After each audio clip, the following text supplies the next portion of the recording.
جس طرح سے ہم بہت سی چیزوں کو مذہبی اور غیر مذہبی میں تقسیم کرتے ہیں، جیسے کہ گفتگو کو ہم کہہ لیں کہ بھئی یہ گفتگو جو ہے مذہبی ہے، اور ایک گفتگو ہوتی ہے جو نان ریلیجیس یا نان مذہبی ہوتی ہے۔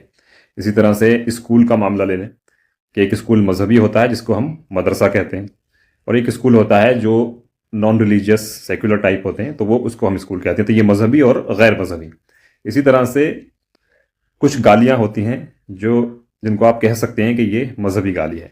مذہبی اس لیے کہ یہ ہمیشہ مذہبی پس منظر میں یا مذہبی کانٹیکسٹ میں ہی استعمال کی جاتی ہیں، اور جو مولوی حضرات ہوتے ہیں وہ اپنے سے مخالف کو جب کچھ برا بھلا کہیں گے دوسرے فرقے کے مولوی کو، تو یہ لفظ استعمال کرتے ہیں، اس طرح کے الفاظ۔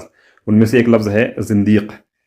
تو زندیق جو ہے اس کو آپ کہہ سکتے ہیں کہ یہ ایک مذہبی گالی ہے، اور آپ نے اکثر یہ سن رکھا ہوگا۔ تو زندیق کے معنی ہوتے ہیں بے دین، کافر، ملحد، مرتد، اس طرح کے معنی میں یہ استعمال ہوتا ہے۔ اس کے تعلق سے جوش ملیح آبادی کا ایک بہت اچھا شعر ہے، اس طرح سے ہے کہ ہوتا ہے جو سماج میں جویائے انقلاب، ملتا ہے اس کو مرتد و زندیق کا خطاب۔ یعنی کہ جو شخص بھی سماج میں انقلاب لانا چاہتا ہے تو اس کو جو خطاب یا ٹائٹل دیا جاتا ہے وہ زندیق یا مرتد کا ہوتا ہے، عام طور پر ایسا ہی ہوتا ہے۔